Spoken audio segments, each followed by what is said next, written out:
என்ன எக்ஸாம் ஹால்ல விட்டுட்டு நீங்க ஹாஸ்பிடலுக்கு போயிடுங்க, சரியா? சரி மயிலு, இப்ப கிளம்பலாம் வா.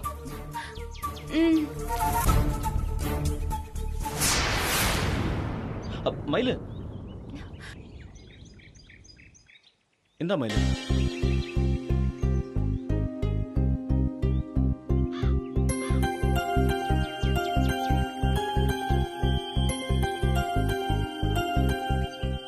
உன் டேட் ஆஃப் பர்த் 15/1/99.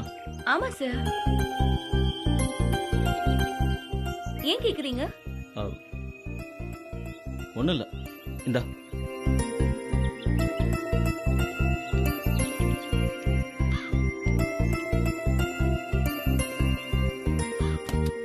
உட்காரு.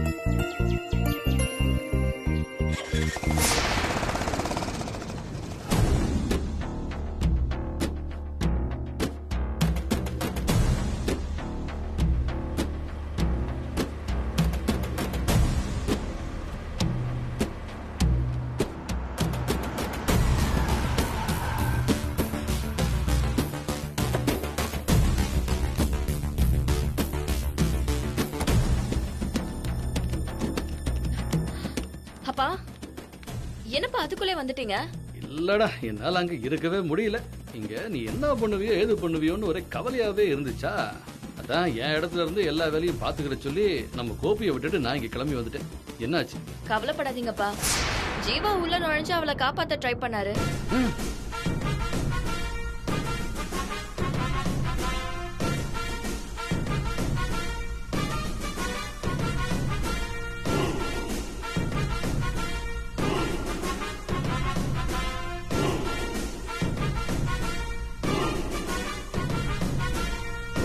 பிரகாஷ் பின்னாடியே தான் ஃபாலோ பண்ணி போயிட்டு இருக்கான். அவளை காலேஜ்க்கு போக விடாம கண்டிப்பா தடுத்துருவான். தோ அவன் தான் கால் பண்றான். சொல்லு பிரகாஷ், என்னாச்சு? அவ காலேஜ்க்கு போகல? அம்மா, கிட்ட போயிட்டோம், அவங்க எஸ்கேப் ஆயிட்டாங்கம்மா.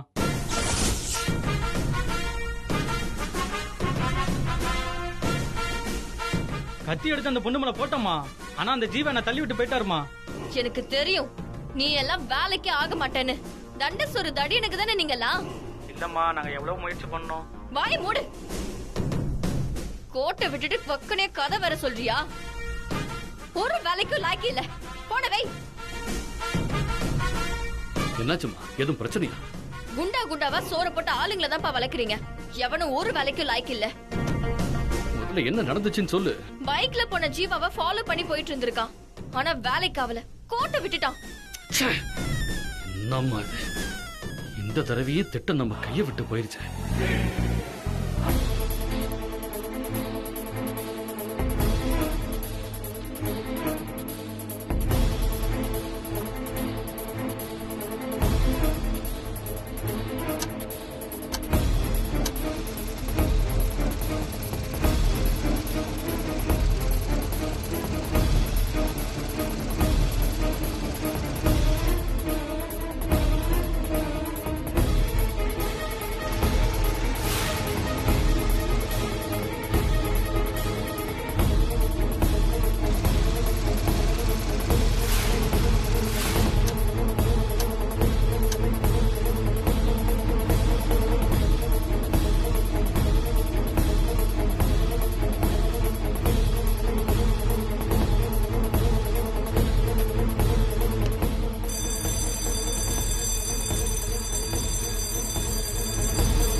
ஹால் டிக்கெட் கொடுங்க.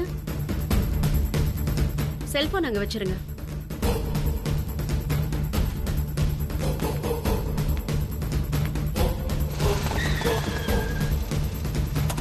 சார், எல்லாரும் எக்ஸாம் ஹால்குள்ள போயிட்டாங்க போல.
அண்ணா அண்ணா கொஞ்சம் எக்ஸாம் எழுதணும் உள்ள விடுங்க அண்ணா ஏமா ப்ளீஸ். செலக்ஷன் எக்ஸாமுக்கே கரெக்ட் டைமுக்கு வர முடியல நீ எல்லாம் போலீஸா என்ன பண்ண போற ஆ? ஏய், ஜீவா சார் என்ன பிரச்சனை நடந்துட்டு இருக்கு? என்ன பேசிட்டு இருக்க? சண்டை வேணாம் விடுங்க பிரச்சனை மயிலு, வேணாம். உள்ள போ.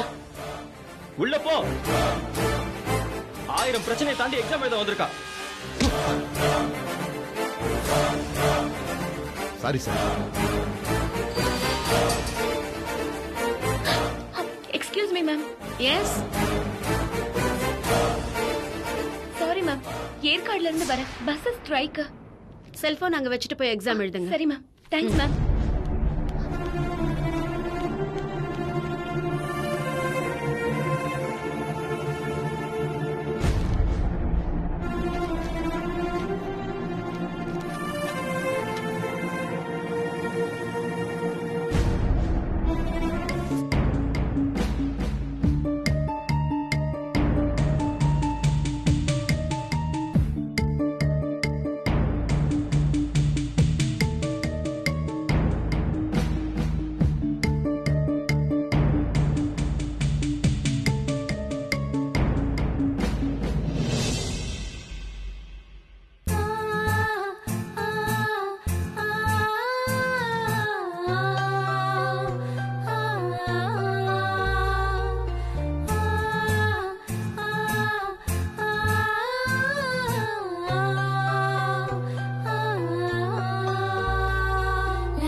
மயில் இப்ப பரீட்சை எழுதிட்டு இருப்பாப்பா. பரீட்சை எழுதிட்டு அவ இப்ப வீட்டுக்கு திரும்ப வரக்கூடாது. பா, அவளை ஏதாவது பண்ணணும்பா. இவ்ளோ பணம் இருந்தும் வசதி இருந்தும் நம்ம கிட்ட கூலிக்கு வேலை பாக்குறவ கிட்ட நான் தோத்துக்கிட்டே இருக்கேன். சேலத்திலே வச்சு அவ மேல லாரி ஏத்தி கொல்ல சொல்லுங்கப்பா. அவசரப்படாத, எல்லாத்தையும் தடாலடியா செய்ய முடியாதுமா. இந்த முறையும் அவளை அப்படியே விட சொல்றீங்களாப்பா? இல்ல கண்ணு, ஒரு விஷயத்தை கவனி. இந்த மயில் விஷயத்துல சிக்கி இருக்கிறது நம்ம மாப்பிள்ளை. அவரோட கவனத்தை எப்படியாவது ஓம் பக்கம் திரும்ப வைக்கணும்னு தான் நாம எல்லாரும் போராடிக்கிட்டு இருக்கோம் இல்ல. ஆனா நம்ம கவனம் இல்ல அந்த மயிலை பழி வாங்குறதுலயே இருக்கு. நம்ம மாப்பிள்ளையோட கவனத்தை நம்ம பக்கம் எப்படியாவது திரும்ப வைக்கத்தான் நாமெல்லாம் பாடுபடணும். ஆனா இது வரைக்கும் அதுக்காக நாம செஞ்ச எல்லா விஷயங்களுமே ஏற்கு மாறாத்தான் முடிஞ்சிருக்கு. இதுல இருந்து உனக்கு என்ன தெரியுது? நம்மளோட கவனம் எல்லாம் இருக்க வேண்டியது மயில பழி வாங்கறதுல இல்ல. அதத்தான் கடவுளும் நமக்கு உணர்த்துறாரு. இருந்தாலும் பா கண்ணே, நமக்கு இப்ப வீரியம் பெருசு இல்ல, காரியம்தான் பெருசு. இப்ப கூட பாரு, அந்த புள்ள மயில் தானா எதனா ஒரு பஸ்ஸ புடிச்சு போய் பரீட்சையை எழுதிட்டு தானா திரும்பவும் வந்திருக்கு. ஆனா நாம ஏதோ ஒண்ணு பண்ண போக கடைசியில நம்ம மாப்பிள்ளையோட கவனம் அந்த புள்ள மேல பதிஞ்சு அவருக்கு அவன் மேல அனுதாபம் ஏற்பட்டு அவரே பரீட்சைக்கு கூட்டிட்டு போயிருக்காரு. அந்த புள்ளைக்கும் இதனால நம்ம மாப்பிள்ளை மேல நிறைய நன்றி உணர்ச்சியும் வந்திருக்கும்.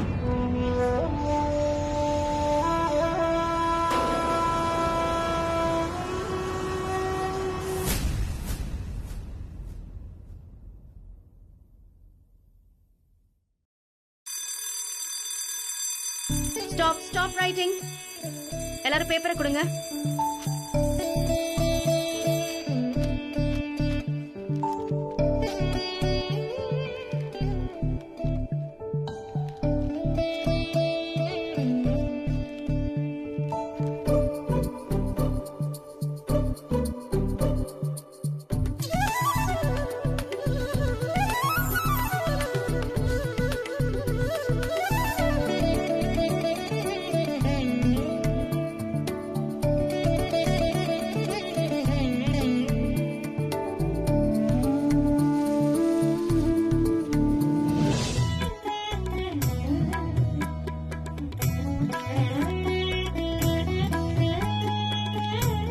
மயிலு, எக்ஸாம் நல்லா எழுதிருக்கியா? திருப்தியா எழுதியிருக்கேன் சார். செலக்ட் ஆயிடுவேன்னு எனக்கு முழு நம்பிக்கை வந்துருச்சு. ஆனா வெளிய இருந்து பாக்கும்போது கொஞ்சம் பயந்த மாதிரி தெரிஞ்சுது.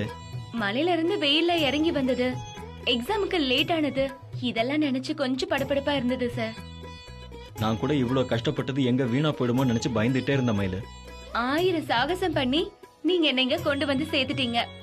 அது ஒழுங்கா எழுதி பாஸ் பண்றது தானே சார் நான் உங்களுக்கு செய்யற மரியாதை.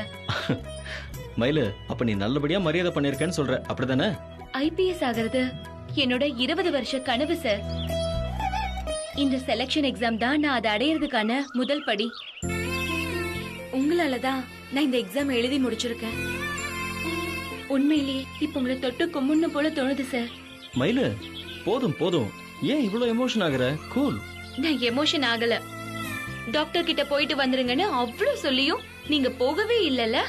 சரி, நம்ம இப்ப நேரா டாக்டர் கிட்ட போறோம். அட, அதெல்லாம் ஒண்ணும் அவசியம் இல்ல மயிலு. எனக்கு கை அவ்வளோ ஒன்றும் வலிக்கல. என்ன, லைட்டா பசிக்குது, அவ்வளவுதான். காலையில இருந்து எதுவும் சாப்பிடல, அதான். ஐயோ சார், நீங்க சாப்பிடாமலையா இவ்வளவு சாகசம் பண்ணீங்க? சாரி சார், நான் கூட உங்ககிட்ட ஒரு வார்த்தை சாப்பிட்டீங்களான்னு கேட்கல. ஹே, அதுல என்ன இருக்கு? இப்ப எனக்கு லஞ்ச் வாங்கி தரியா? சந்தோஷமா வாங்கி தரேன் சார். வாங்க. ஓகே, வா. ஒரு விஷயத்தை யோசி. இந்த விஷயத்துல நாம மேற்கொண்டும் வேற எதனா செய்ய போக கடைசியில அவளை பரீட்சை எழுத விடாம தடுக்கிறதுக்கு நாம தான் முயற்சி பண்ணோங்கிறது நம்ம மாப்பிள்ளைக்கு தெரிய வந்துருச்சுன்னா என்ன ஆகும்? அதுக்கப்புறம் உன் பக்கமே திரும்பி கூட பார்க்க மாட்டாரு. பரவாயில்லையா கண்ணு? பா,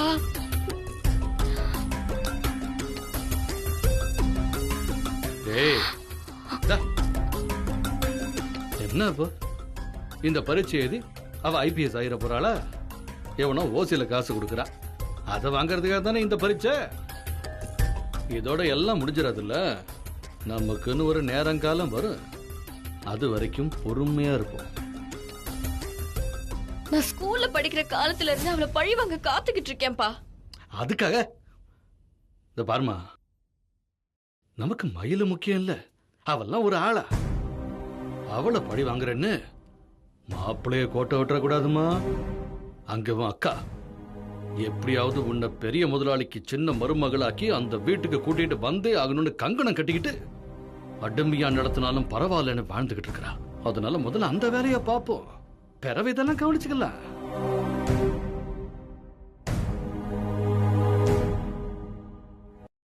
சரிப்பா,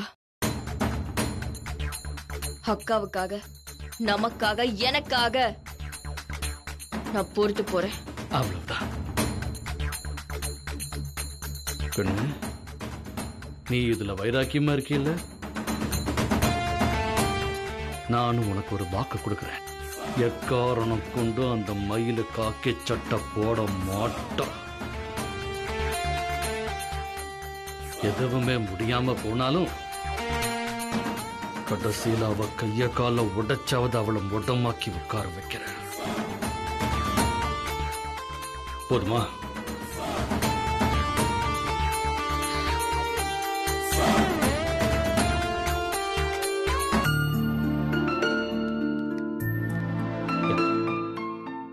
மயிலு, இந்தா, உனக்கு என்ன வேணுமோ ஆர்டர் பண்ணிக்க. எனக்கு ஹோட்டல் போய் எல்லாம் பழக்கம் இல்ல சார். ஆர்டர் பண்ணியும் பழக்கம் இல்ல. என்ன வேணுமோ நீங்களே ஆர்டர் பண்ணுங்க. சரி மயிலு, உனக்கு என்ன பிடிக்கும்னு சொல்ல, ஆர்டர் பண்ணிடலாம். இட்லி தோசையே எனக்கு பெரிய பலகாரம் சார். கச்சாயம் வடை போண்டா பாயசம்னு இப்படி எது வேணும்னாலும் எங்க அம்மா வீட்லயே செஞ்சு கொடுத்துருவாங்க. அப்ப இந்த பீட்சா பர்கர் சைனீஸ் இதெல்லாம் நீ சாப்பிட்டதே இல்லையா? இல்ல சார், நம்ம மண்ணுக்கும் நம்ம வாழ்க்கைக்கும் சம்பந்தம் இல்லாத எந்த ஒரு உணவும் அனாவசியமான ஆடம்பரம்னு நினைக்கிறவ சார் நானு.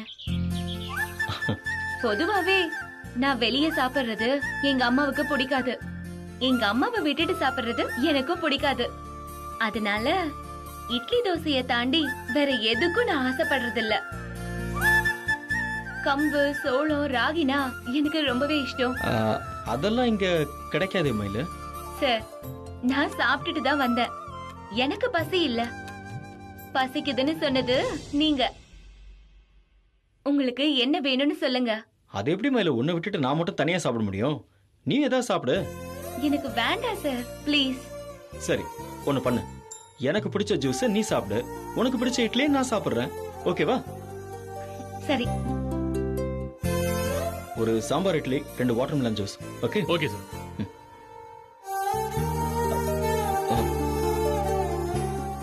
என்ன சார் தேடுறீங்க? மயிலு உன் போன் கொடு. ம். என் போன் எங்கேயோ மிஸ் பண்ணிட்டேன். அதுதான் கொடு.